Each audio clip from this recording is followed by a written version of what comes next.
ونؤمن توكل ونؤمن بالله من شرور أنفسنا ومن سيئات أعمالنا من يهده الله فلا مضل له ومن يضلل فلا هادي له أما بعد.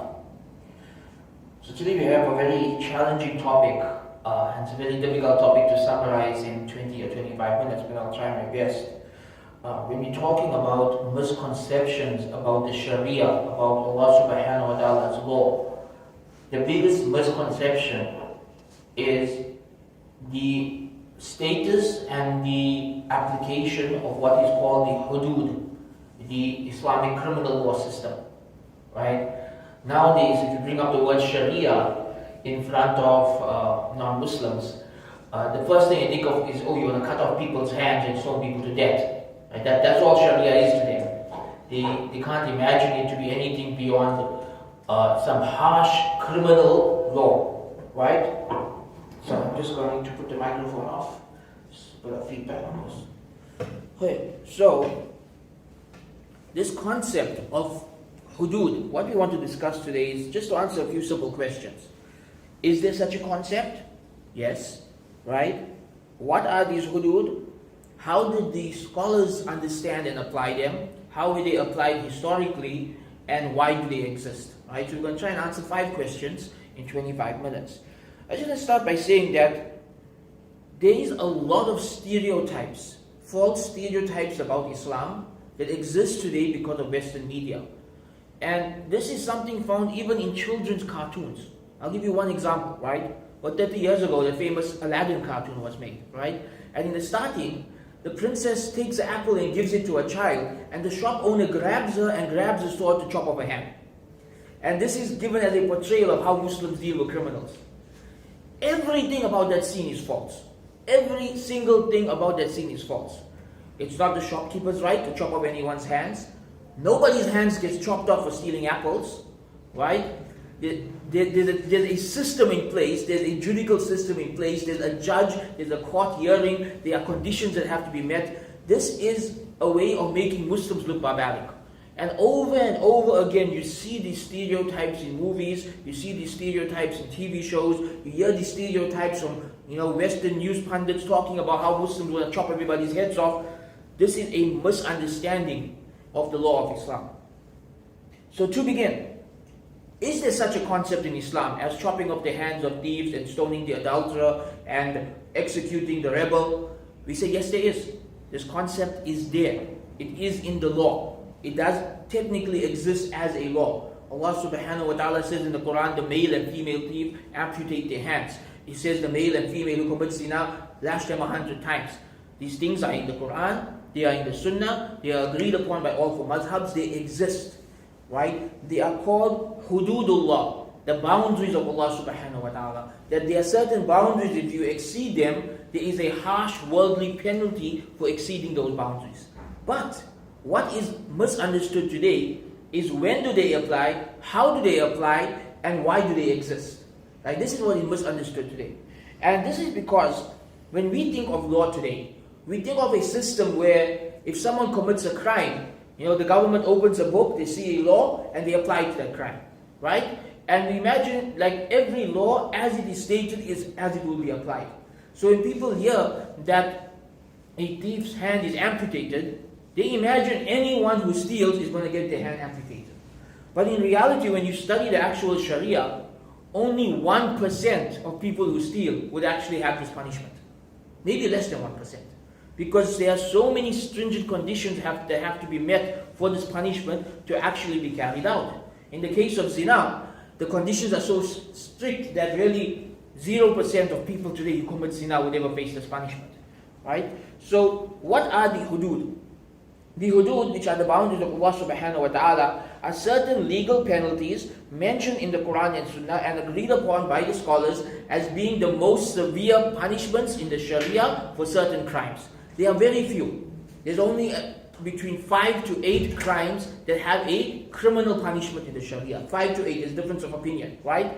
The ones that are agreed upon is drinking alcohol, accusing someone of zina, committing zina, stealing, and murder. Actually, murder is categorized separately as a qisas punishment. Right? The last one is rebellion. Right? These 5, there is agreed upon that there is a very harsh penalty in the Sharia for them. However, these harsh penalties are very rarely carried out. When you open the books of fiqh, you'll find number one, the books of Islamic law, less than 5% of the book focuses on this topic. Meaning, this topic that people think is the Sharia is less than 5% of the Sharia. Right? If you open a book of fiqh, so I actually did this yesterday, I opened a book of fiqh, and it was about 8 volumes long. And only about 20 pages in the last volume is dedicated to this topic. Meaning this is like the smallest chapter of fiqh. It's like almost an afterthought compared to everything else. When you study Sharia, you actually need to study how to pray, how to be clean, how to fast. You learn about marriage, you learn about divorce, you learn about business, you learn about Hajj. And this is Sharia. Like, this is the bulk of the Sharia. While what we are talking about here is a very small part of the Sharia. Number two, when you study these things, so for example, if you open the famous Hanafi book of fiqh, Al-Hidayah, to the chapter on sarika, on chopping off the hands of the thief, the very first statement mentioned there, one of the very first statements mentioned there is, we will not apply this punishment as far as possible. This is the first thing mentioned in the Hanafi book of fiqh, that this is the punishment, and our job is not to apply it as much as possible.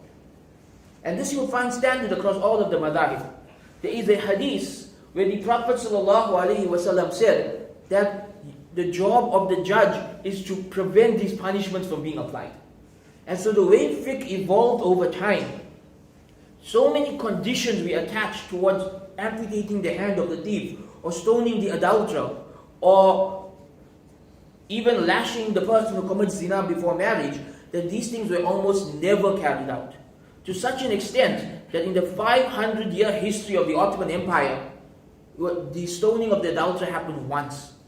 Once in a 500-year period. Why? Why is it like this? Well, to understand why it is like this, you have to understand law in a different sense from how we understand it today. You see, historically, most communities didn't have police. Most communities didn't have prison systems. What will happen? Somebody steals, some people will see them, they'll grab him, they'll take him to a judge.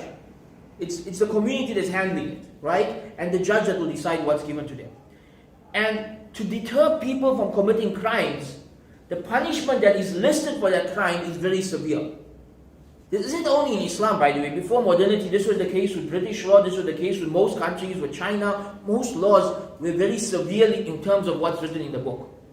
But in terms of what's actually carried out on the ground, that individual may be given a much lesser punishment. So what the scholars of fiqh came up with is called the ta'zir system. Ta'zir means discretionary punishments. So when you study Islamic criminal law, you study 3 levels of criminal law. You study the hudud, the boundaries of Allah, which is what is mentioned here. And what you study in the hudud is that your job as a qadi is to never apply this as much as possible. Only in a worst case scenario will you ever apply these laws. Right? This is what you actually study when you study fiqh and you study this chapter of hudud. That these laws exist, try your best never ever have to do this to anyone. Then the next level is qisas. Qisas means equivalent punishment. Somebody harms someone, the other person has the right to retribution. This includes murder, this includes if somebody chopped off somebody's nose or fingers, there is a equivalent punishment that they can take the person to court and get justice. And then the third level is ta'zir. And this is where most of Islamic criminal law takes place. Ta'zir means there's no set punishment. The ruler or the judge decides what the punishment is going to be. Right? And this is the bulk of our actual criminal law. So this is what will happen in an actual Islamic land. In an actual Islamic land, the law stated in the code of the country is that the thief's hand will be amputated. This is the law of the land. But 99.9% of the time, when the thief is brought before the court, he will receive a lesser punishment. They left up to the judgment of the judge. So for example, let's go back to the example we mentioned in the beginning. Somebody stole an apple and gave it to a poor person. What do you think will happen to them in an Islamic court? Nothing. Literally nothing. They'll be forgiven, or they may have to pay the price of the apple, or they may even tell the shopkeeper, why don't you give it in sadaqah? Right? Nothing will happen to them. Okay, somebody went to a shop and stole a few cell phones. What will happen to them? The judge will look at the value of the phones, he'll ask the person who was stolen from, what do you want to do about it? And then he will come up with a discretionary punishment, a ta'zir. This could be 3 days in jail, could be 5 days in jail, could be 10 lashes. It's up to him. He decides what the punishment is. Right? And so for the bulk of our history, thieves were subjected to a lesser punishment, and very, very rarely would the full force of the law ever be applied to anyone. It was the same with zina. Right? If somebody committed zina, historically, nobody was punished for zina in this way, for a very simple reason. Zina is a private sin, committed in the most private of places where no one's ever going to know it happened. And for the punishment that's written in the law to be applied, there have to be 4 pious eyewitnesses. What is the chance of there being 4 pious eyewitnesses to an act of zina? For the bulk of history, 0%. It never happens. Right? We all know that when people do this, they do it when nobody's watching, when there's no chance of getting caught. Right? So 100% of cases in most countries and most situations, the law will not apply. Furthermore, there is a had punishment that counters this. What's that had punishment? If somebody accuses somebody else of zina without 4 witnesses, the person making the accusation will be lashed 80 times and their testimony will never be accepted in court again. So nobody would even bring these things to court. So why do we have 2 opposing laws like this? Number one, the had punishment for zina being so severe makes people realize this is a major sin. Right? Number 2, the had punishment for accusing someone of zina being so severe means this thing never goes to court. It's left as a private sin between that person and Allah subhanahu wa ta'ala. So historically, how were the hudud carried out? Well, historically these existed as laws in books that everybody knew about, that everybody was aware of, but they were very rarely actually carried out in the court system. To such an extent that in the time of the Khulafa Rashidin, nobody was stoned. Right? And Umar radiallahu anhu had to actually verbally remind people that this law exists, because he was afraid people would forget the law exists because they're not carrying out the law. Right? That he actually, is a narration of Umar radiallahu anhu, he said, I'm afraid people are going to forget that this law exists. And he says this law exists, and he says that it is from Allah and it is from the Prophet and it's agreed upon by the Sahaba. Why would Umar radiallahu anhu have to say this? Because never in his lifetime did he ever apply the law. It's simply a law that's in the books that only applied in worst case scenarios. And that's my final point. My final point here regarding when is the hudud actually applied. The hudud are only applied in worst case scenarios. What would be a worst case scenario? In the case of amputating the hand of a thief, it would have to be a professional thief who stole something extremely valuable from a safe place, and he had no excuse for stealing. And it is been proven without the shadow of a doubt that he stole it. Right? There's absolutely no excuse for stealing it. Then and only then would the full force of the law be brought upon that person. And one of the maxims of fiqh governing all of this is that even if there is a slightest doubt, you cannot cut off his hand. Even if there's the slightest doubt, you cannot apply the death penalty to someone. And the scholars would bring up a very important verse of the Quran here. They would say that, listen, if you are 99% sure that this person committed zina, and you 1% doubtful whether he committed zina, do not apply the death penalty. Because Allah said in the Quran, whoever kills a believer intentionally will be in Jahannam forever. Don't kill people. Even if you have a 1% doubt that a person is innocent, don't kill them. Even if you have a 0.1% doubt that a person is innocent, don't kill them. So these laws exist. And these laws are there. And you find them in all of the madhabs. But historically, they were never actually carried out except in worst case scenarios. In the case of zina, it will have to be a public zina. And it will have to be 2 people doing the worst of actions in public in front of pious people. This is now not a private sin anymore. This is now public immorality. This is now spreading indecency in the world. And this is what brings about the severest punishment of Allah subhanahu wa ta'ala in this world. And so this is why I say the hudud are only carried out in worst case scenarios, which means even when living under Sharia, you can go through your whole life without ever seeing these punishments applied. Because that's how strong the restrictions on these punishments are in our Sharia. Wa akhiru da'wana alhamdulillahi rabbil alamin. Alhamdulillahi wahda wassalatu wassalamu ala man la nabiyya ba'da amma ba'd. Fa inna asdaqal hadithi kitabullah wa khayru hadi Muhammadin sallallahu alayhi wa sallam wa sharrul umuri muhdathatuha wa kullu muhdathatin bid'ah wa kullu bid'atin dalalah wa kullu dalalatin fin nar. The final question is why? Why have a law that you don't apply? Right? Why is there in the Sharia a law of stoning the adulterer if we don't ever stone the adulterer? And why is there a law of amputating the hands of a thief if we try our best to never amputate the hands of a thief? To understand this, I'll give you the example of a school. Imagine a school that's trying to curb plagiarism. So they pass a law that anybody caught plagiarizing will be expelled. And in the first week of school, 5 kids are caught plagiarizing. And then they come towards the principal hears their case, and they suspend them for 2 weeks. Did they break the law? I mean, did the school break their own rules by suspending these children for 2 weeks instead of expelling them? Technically, they didn't. You see, the rule that you will be expelled exists so people don't commit the crime. But if people committed that crime, you don't want to ruin the entire future, the entire education over one mistake. So you're going to find a lesser punishment for those individuals. Maybe if they still caught plagiarizing a third, a fourth, or fifth time, then only going to apply the full force of the law on them. The Sharia operates in a similar way. Allah subhanahu wa ta'ala has set very severe worldly punishments for certain sins. But these severe punishments exist, number one, as a psychological deterrent against that sin. Because when someone is alone in private and there's nothing stopping them from stealing, or committing zina, or murdering someone, or drinking alcohol, knowing that they can be executed or lashed for this may serve as a psychological deterrent against that sin. It may serve, right? At the very least, it is a reminder to them that this is such a major sin that is one of the only 5 sins that Allah mentioned such a punishment for. So this makes these sins bigger in our mind. If you look at the modern world, for example, people don't even consider zina a sin anymore.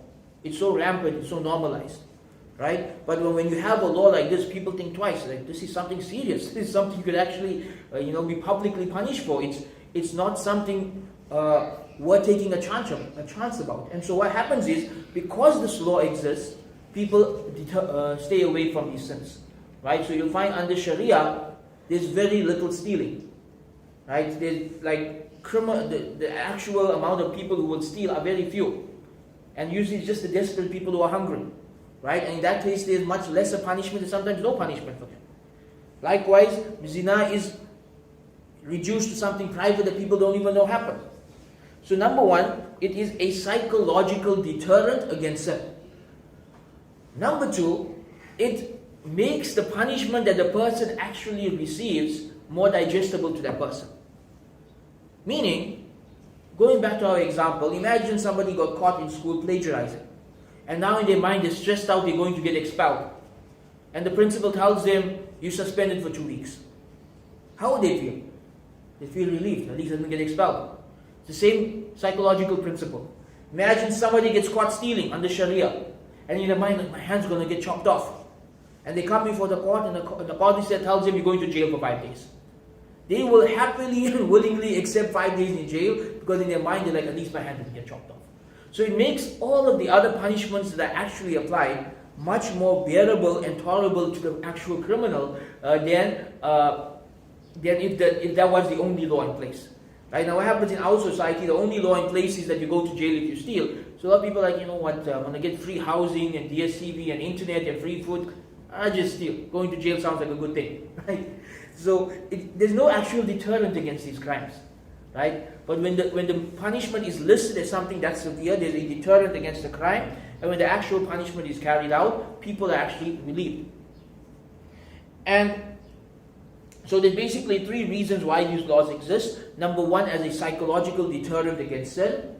Number 2 is to make the punishment more palatable to the person who is being punished, when they're given a lesser punishment. And number 3, to prevent public evil, to prevent public indecency.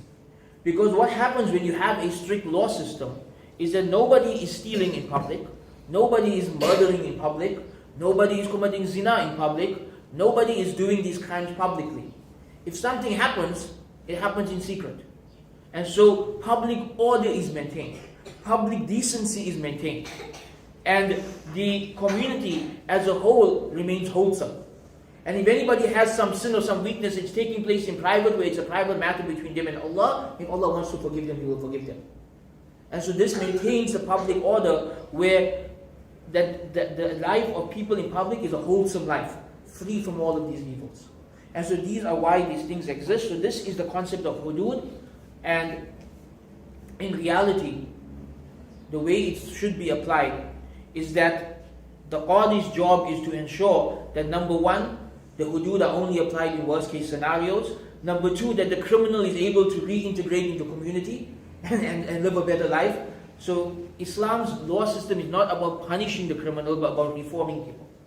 This is a big difference between Islam and other law systems, that we don't want to punish people. We want to bring people closer to Allah subhanahu wa ta'ala. And this is why a lesser punishment is given, and sometimes even the punishment is counseling. And many a times the ta'zir punishment is actually counseling.